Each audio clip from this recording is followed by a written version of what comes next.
Ako po ay nagagalak na nakarating kayo ngayong umaga sa ating orientation ng Urban Gardening Competition 2024. Nasa ikatlong taon na po ngayon at sana ay patuloy pa nating mahalin ang kalikasan.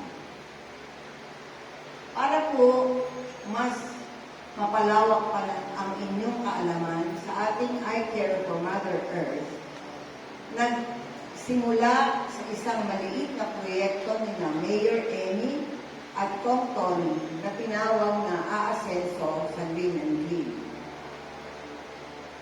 At ang programang Paligid Ko, Linis Ko, kung saan tayo ay nakipagtulungan sa iba't ibang sektor ng komunidad tulad ng NGOs, religious, mga paaralan, kapulisan, PNP at BJMP, PSENDRO at iba pang ahensya na ang pangunahing layunin ay tulungan ang pamahalaan na mapanatiling malinis ang mga lansangan.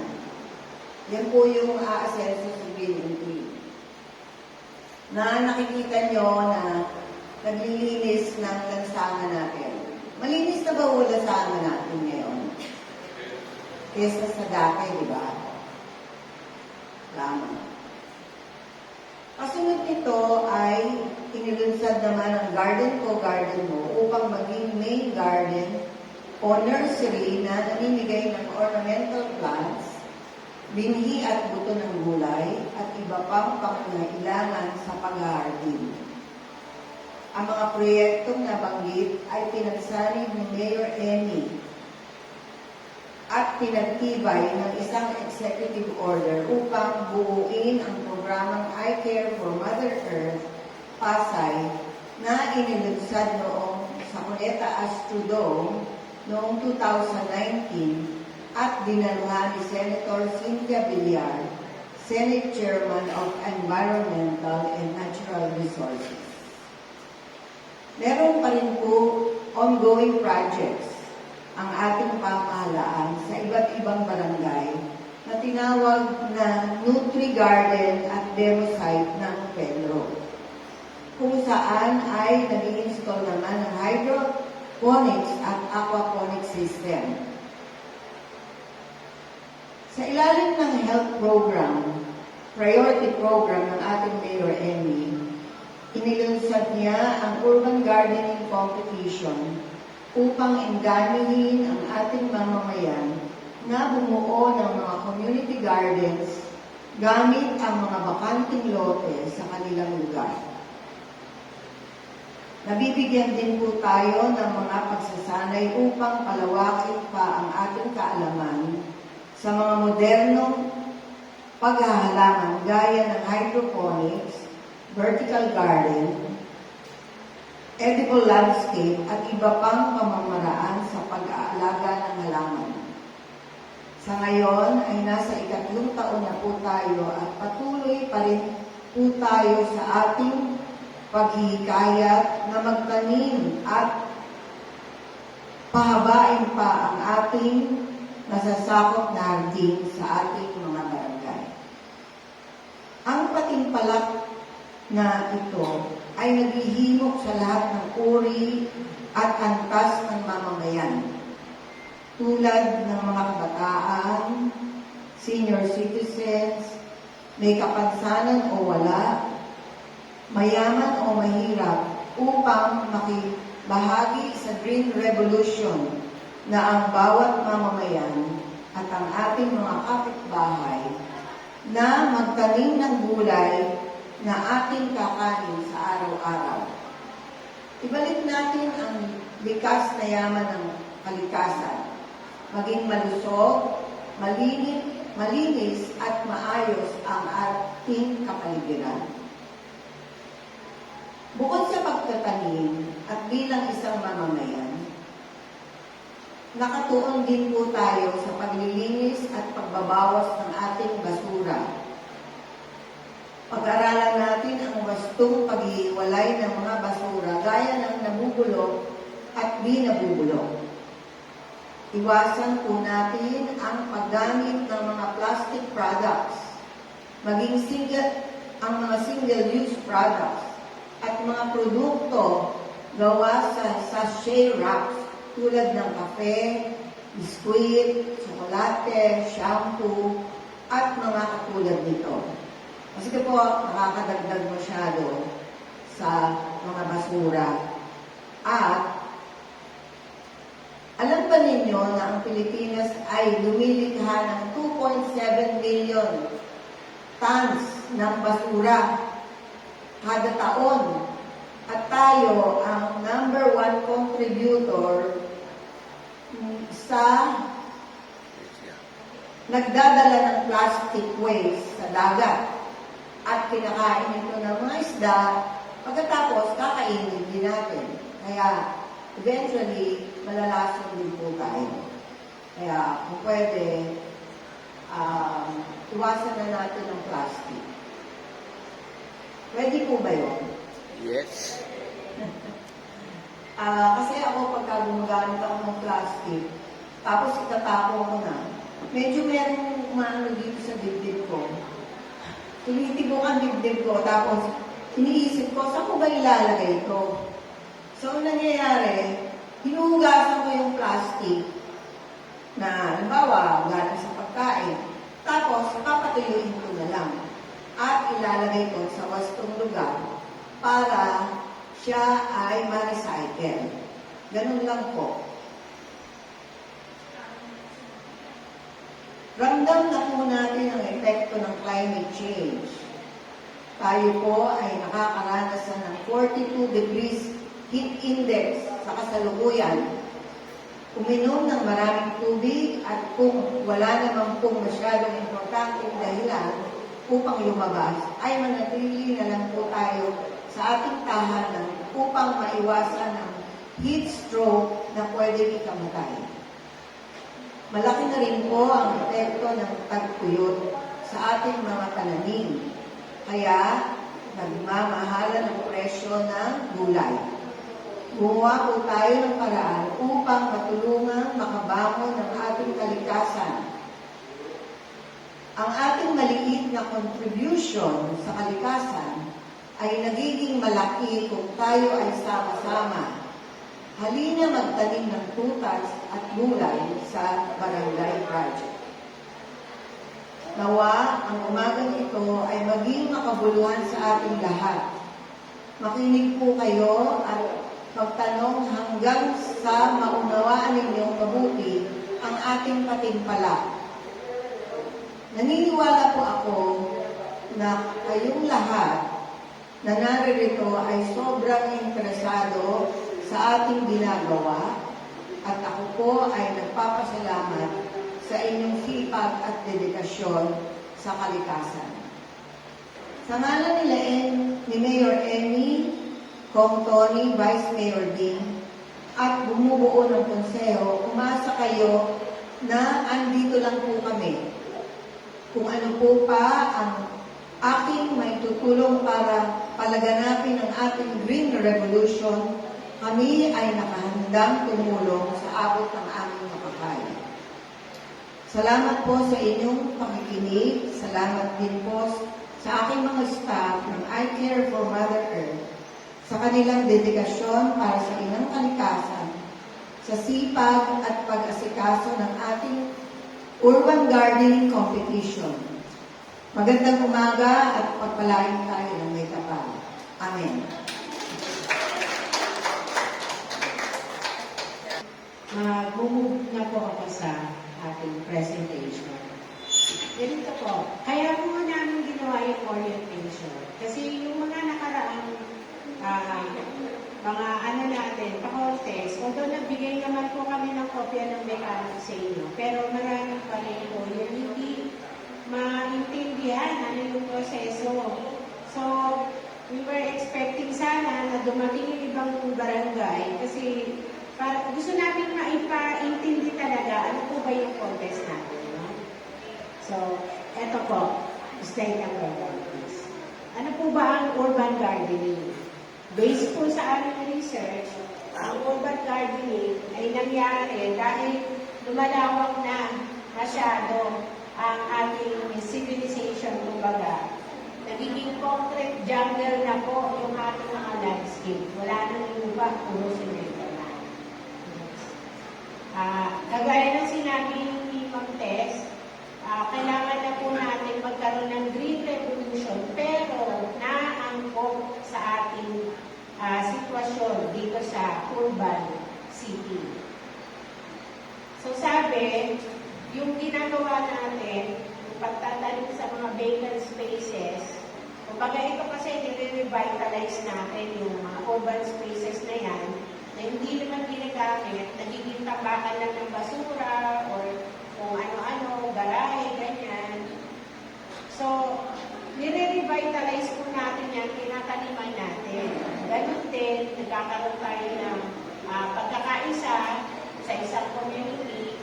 And of course, yung ating mga best practices sa pag-aaral ng mga talento natin, i-contribute natin dyan. So, yan po ang ibig sabihin ng urban gardening.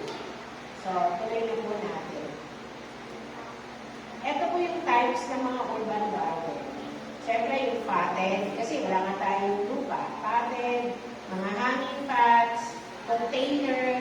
Yan po yung old traditional na ginagawa natin. Pero sa ngayon po, meron ng vertical garden and wall-mounted garden. Ito talaga doon. So wala talagang space na pwedeng taniman. So pwede po tayong paangat sa ating mga wall. Next po, yung pinakabago, hydroponic, aquaponic, aeroponic na gumagamit lang ng tubig at saka solution. So ito totally wala na po lupa. Kailangan lang ng space. At ito po yung pinakabago na ini-introduce natin, the edible landscaping. Kasi sabi pa nga, hindi naman po bulaklak at mga ornamental plants lang yung pwedeng i-landscape. Pwede nyo rin po gamitin ang mga gulay na pang-landscape ng mga bahay nyo. Like yung mga gumagapang na vines, yung mga talbos, kangkong, na gumagapang sa pader, yan po yung pampalit nyo sa mga poison ivy, mga gumagapang na grass. Gamitin nyo po ay gulay. Yung kulay ng pechay, di ba? Yung repolyo, hindi ko lang alam paano. Siyempre, hindi ko po talagang nakakapagtayo. Pero yung combination ko ng mga color ng halaman, ay maganda po yung gamitin. Landscape sa inyong mga bahay. Next. Sino ba ang pwedeng sumali? Okay. So, lahat ng garden na nasasakupan ng Pasay ay pwedeng sumali. Tandaan niyo po, yung competition ko, ang kasali ay garden, hindi po tao. Siyempre, may tao na gumagawa ng garden. So, lahat po yan ng garden na nandito, pwede nyo po yan isali. Sabi pa nga, yung garden, pwedeng isang barangay na nakakasako, o dalawang barangay, mag-merge kayo, baka maliit yung barangay mo, magsama, o tatlo, tapos meron kayong isang common garden, kaya nga community garden, na pinaka-mother garden nyo. Pwede mo yan, kahit ilang barangay kayo, dikit-dikit, mas maganda po yan kasi mas lumalawak ang ating community. Next. Ito po pinaka-importante.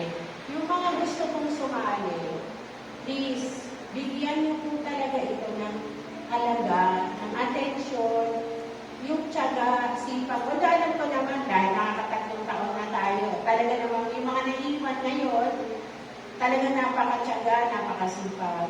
Thank you very much po sa pagtangkilik sa ating proyekto.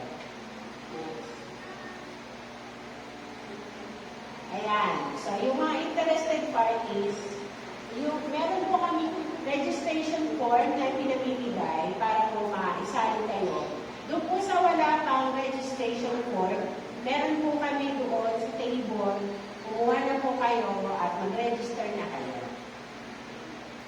So, yung registration form, pwede nyo po yan isubmit sa amin, dito sa aming opisina sa harapan, or i-email nyo.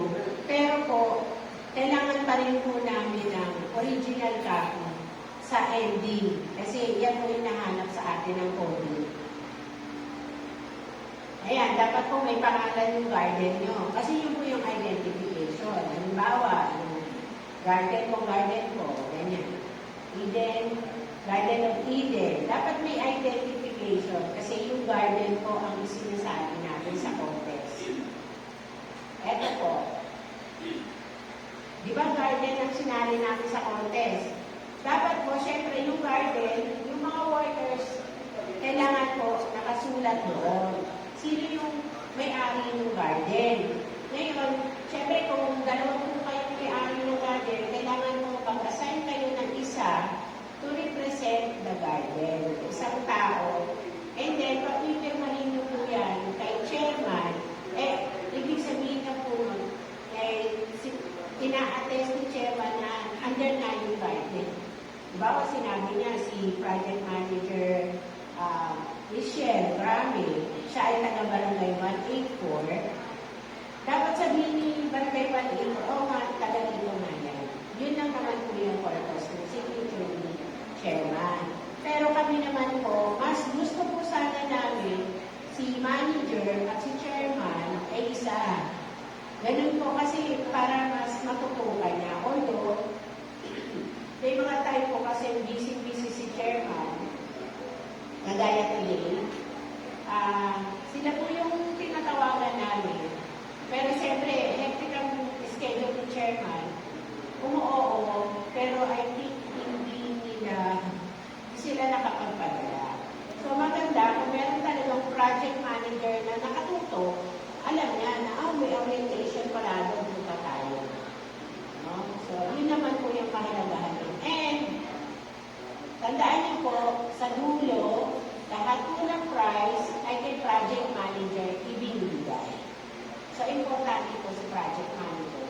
Dahil siya po yung mananagot sa lahat ng responsibilidad na kasama ng kapatid natin. Okay po. Next.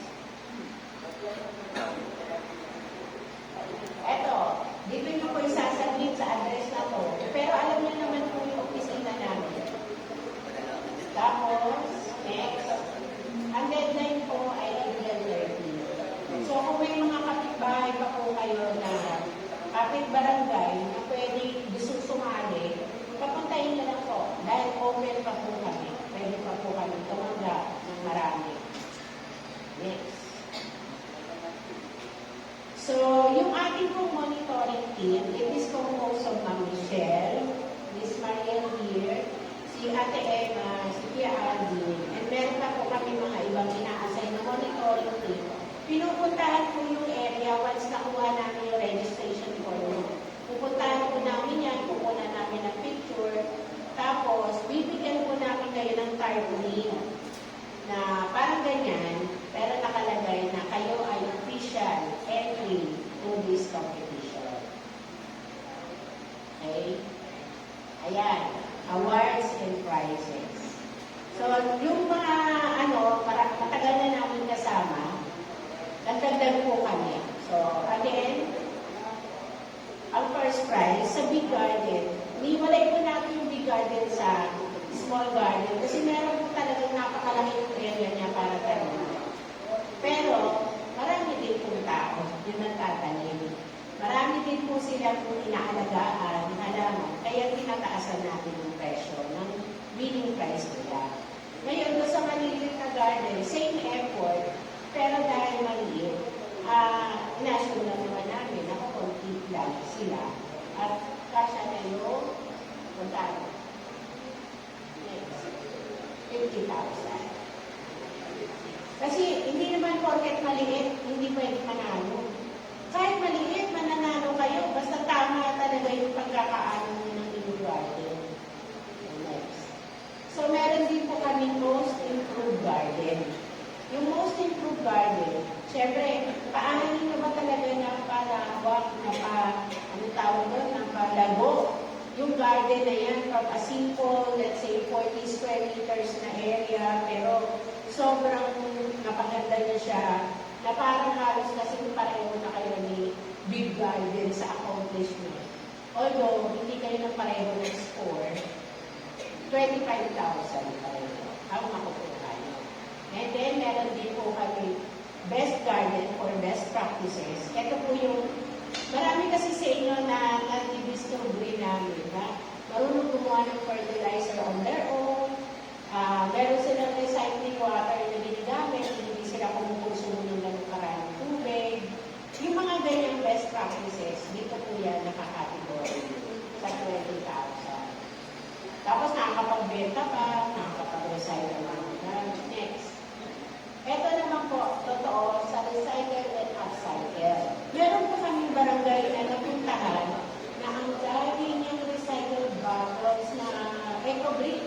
Yun yung ginamit niya na pangharap sa kanyang halaman. Kaya lang syempre hindi siya nanalo. Although ang taas ng score niya, pero hindi niya lang po inabot yun. Kaya ngayon, binibigyan na rin po natin yan ng chance kasi sa payang magandang practice din. Pero bigyan na natin sila ng prize. So, kailangan po, meron kayong recycle, upcycle. Kumbaga yung mga plastic products, magamit din ng pwede yung taniman, dekorasyon, diba? Yung iba nakita ko, ginagawa nila yung holding piece. Gumagawa sila parang decorative na pan, gawa sa plastic pan. Mga kutsara. Next. Amount of harvest. Ito, nakita po namin ito sa barangay. Ay, ito, dito kay Kialowi. Ay, Kialowi. Ang dami niyang harvest. Ang liit lang ng garden niya. Pero kung mag-harvest siya, basket. Oo, tsaka may record siya ng ilan ang na-sales nila, ilan ang sinong pinagbigyan, nakakapamigay pa nga siya ng libreng seedlings. Ang liit lang po ng garden niya. Pero ang dami niyang na-accomplish. Kaya rin yun na, dahil sa scoring system, hindi makaabot dun sa pinaka-top. Bibigyan din po natin na prize. So, dapat po, ngayon, pagka po itong apat na kapatitan. Okay. Ito naman, consolation prize sa inyong effort for the whole 8 months. Siyempre, kumbaga sa beauty queen, meron na talagang pinakamaganda, first runner-up, second runner-up. Pero hindi ibig sabihin, hindi kayo beauty. Beauty pa rin po kayo. 5,000. Ay, ito po 23 consolation prize of 5,000 each. Hindi po 100. 23. Naka 5,000 lang. So, ibig sabihin, ganito po yan. Si Big Garden at saka si Small Garden, kailangan best din po siya sa lahat ng yan. Lahat po, dapat na-excel niya. Na-excel nila. Hindi po pwedeng Big Garden na siya. Pero ito po dapat, kumbaga kung 5 ang scoring, 5 siya dyan, 5 siya dyan, 5 siya dyan, 5 siya dyan. Para siya maging winner. Mag-excel siya sa lahat.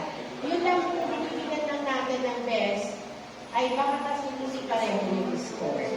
Diba? Kasi, syempre, baka namigay ni Judge 5 sa kanya, 4 lang siya, pero pwede pa rin siya, deserve pa rin siya bibigyan. So yan, umami ng ating mga prizes, ha? So dapat po, pagandahin niyo po yung ating garden. Next po, criteria for judging. Ito po yan. So, feasibility and sustainability, 35 points. Ibig sabihin, feasible, nandiyan dyan, nakikita. And sustainability, hindi siya nawawala, hindi siya namamatay na. Hanggang bukas wala. Dapat na sustain, tuloy-tuloy. Next, aesthetic and creativity. Dapat po, maganda rin siyang tingnan. Ano po ba yung aesthetic? At the first glance, masasabi, ang ganda ng happy. Diba? Ang creative ng pagkakakamada niya ng mga halaman, hindi magulo, hindi kalat-kalat, kung may mga patay na natatanggal. Creative use po ng color combination. Plus kasi mga halaman, may magkakamag-anak yun, di ba? Kasi pag pinagsama mo yung hindi yata magkakilala, mamatay, nag-aaway. 25 points po yan. Siyempre kasi ang ano natin, dapat yung garden yung present makita mo, kahit sino makakita, maganda. Kaya tinaasan po natin yung score. Community involvement, 20 points. Kasi dapat po, tayo na mga mahilig mag-alaman, invite nyo po yung iba, tapos maging katulad nyo. Kasi yung iba, baka naman gusto, pero hindi para nahiya, or hindi nila alam na pwede pala silang makisama sa inyo. Or better yet, turuan nyo para maging platitong-platita rin sila. Next, purpose of production. Yun, yung pong ating mga na-harvest, ano po ba yung purpose nun? Of course, yun na.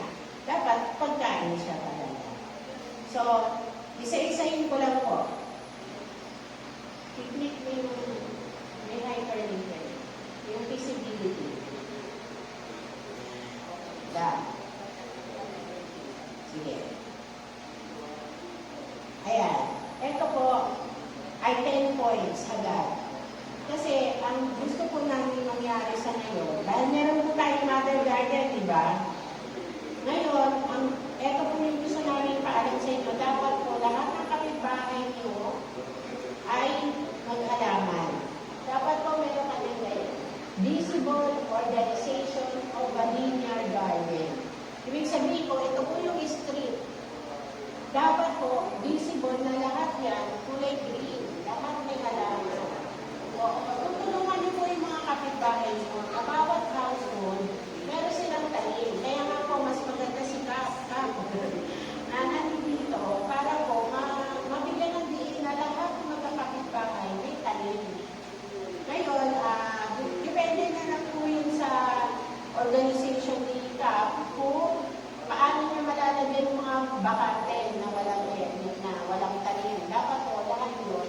Pag tinignan mo, lahat ng kabahayan may talim. Yun po yung pagpapalawak na ginagawa natin ngayon. Kasi meron natin ng pamilya. Marami din po kaming buto na pinamimigay. Punta lang po kayo dito sa opisina dahil ang aming mga buto ay puro halamang gulay. So yan po, 70% ay 5 points. Ayan. Dapat po, meron pa rin kayong mother garden dahil doon kayo magpo-cultivate, magbubuhay ng mga seedlings, bago ipamigay nyo sa inyong mga barangay, para itanim nila.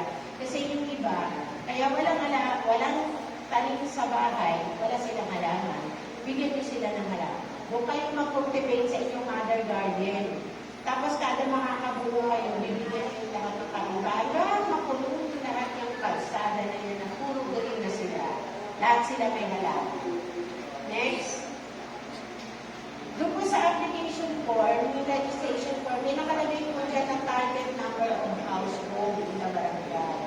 So, dapat po, may commitment po tayo. May target goal po tayo. Let's say, sabihin nyo, 100 household po yung kailangan na malagyan nyo ng halaman. Yan po ay check-in ng ating monitoring team. Kung talagang naka-100 na bahay na po kayo. Kasi kailangan may goal po kayo na reachable. Dahil po, lagay lang na ganyan. Pero wala kayong goal kung ilan yan, medyo mababa ang dahilan. Pero kung meron kayong tinatarget ng 100 bahay, at mamit nyo yan, itigil, 5 points po yan. Ngayon, siyempre, mababa yung puntos. Ngayon, sa mga schools, ma'am, eto, yung area naman. Kasi, di ba, meron kayong mother household, mother garden, baka pwede paligid lahat ng buong school nyo, lagyan nyo na, sabihin nyo na ilang square meter pa gano'n, para po may target din. Oo. Hindi lang mother garden, meron din po sa lahat ng corner, pwede buong eskwela nyo, lagyan nyo ng halaman. Di ba?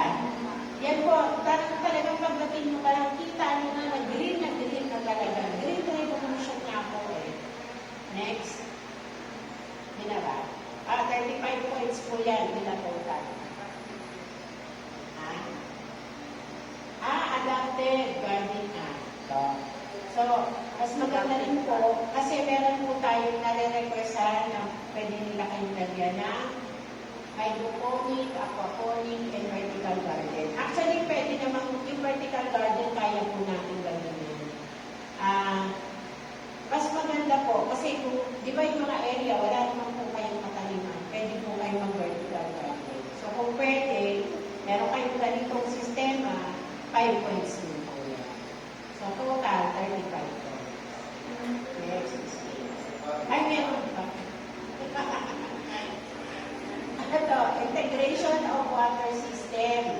So, dapat po, dahil kahit na mainit, alagaan pa rin po sa dilim yung ating mga halaman dahil mamamatay. Pero, dapat po, may ano kayo sistema, yung pag-recycle ng tubig. Pwede yung umulan, so yung tubig ulan, pagdilig, or baka yung mga pinagbugasan ng pinggan, yun tinuturo niyo sa mga household. Yung last na bandaw, idinig sa halaman. O kaya yung mga pinagbugasan ng mga gulay, balik-balik yun sa halaman. Ituro niyo po ito sa mga barangay mo. Dahil yung pag-recycle ng tubig, importante po yan. Dahil tuyot po, hirap na ng tubig talaga. Mga ano lang, mga halaman gulay na maganda lang ang pagkakamita. Next. Ito po, yung mga recycled products natin. Yun na, yung sinabi ko kanina. Baka pwede niyo po gamitin yung mga bote na pwede lagyan ng lupa doon kayo magtanim. Pero ano po yung kapitbahay namin.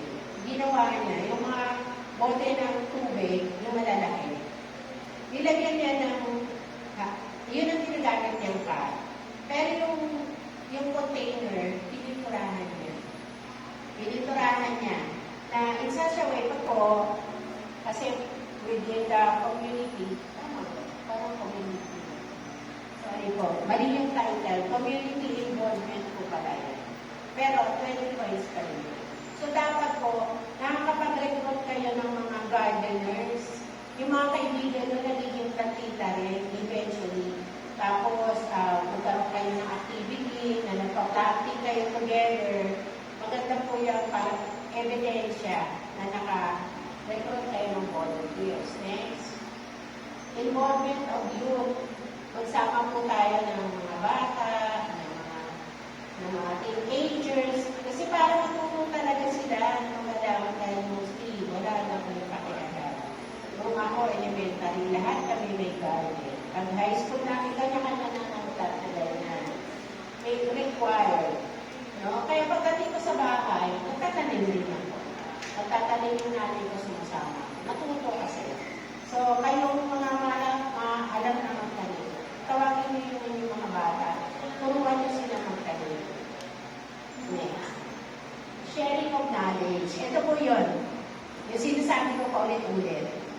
Mag-share kayo ng knowledge nyo, magkanda kayo ng training kahit yun lang sa barangay nyo, na natuturo kayo paano mag-alaga, mag-halaman, maglinis, sabay-sabay na yan. Turuan nyo yung mga bata mag-recycle, mag-upcycle, kumbaga, lahat ng nasa competition natin, na nalalaman nyo, i-share nyo na sa mas bata, or sa community nyo, tawagin nyo ng mga kapitbahay, kung hindi ka dito, mag-meeting tayo, ganito gagawin natin sa barangay natin. Explain nyo na kailangan lahat may halaman. Diba? Next po, development. Ito, kagaya ng ginagawa namin, nagkakatakbi po kami ng training para din po mas lumawak yung mga natututunan. So, nag-invite po tayo. Kaya pag nagpa-training po kami, punta po kayo. At ito po ang isa. Kung pwede lang po, yung ilalagay nyo po na number dyan sa registration form, make sure na may sumasagot at may nagre-respond.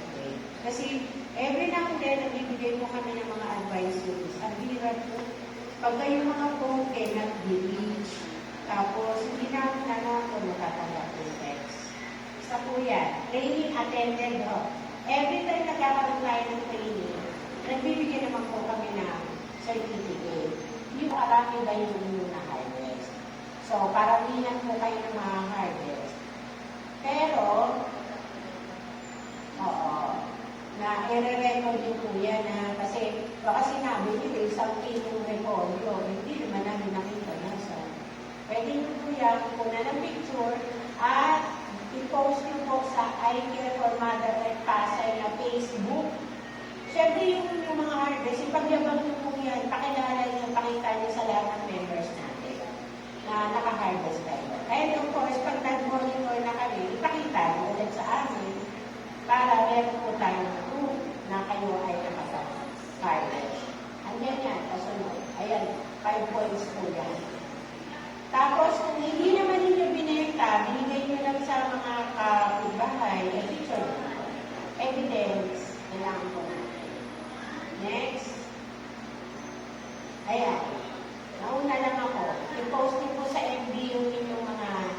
accomplishments, yung mga na-harvest nila. Si Mama, sipag mag-post eh. Kita ko lagi, ang dami nilang harvest. Next. Ayan, development and improvement of skills.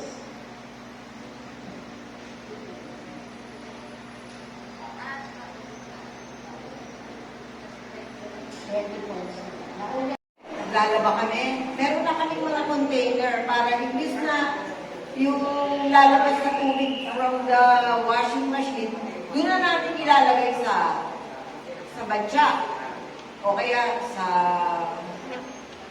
drum. Ayun. Tapos pinagdidilig na namin yun. Marami o kaya pinagtatapon sa banyo para hindi naman madumi. Ano, pagsahod. Oo. Tapos siyempre, alam niyo naman ang halaman, parang ano yun eh, parang baby. I-serve niyo na yung pagkain para habang nagkikwentuhan tayo, nakakakain na sila. Parang baby yung halaman, di ba? Kailangan ay aruga, pagmamahal, at pag-aalaga. Hanggang tumanda. Alam niyo, pagtanda ng halaman, marami kayong harvest. Doon, kaya yung aking garden dito, lumaki niya ng ganon, dati isang part lang, ngayon yung isang part naging 4 na. Sa loob ng matagal na panahon din. Pero marami na siyang naani kasi marami na kaming nabibigyan. Dito sa loob ng Pasay, biro niyo yun. Kaya yung namang may mga malalaking garden. Ganun din ang gawin ninyo. Mag-alaga kayo ng alaga at mamigay din kayo. Napaka-laking probensyo kung namimigay.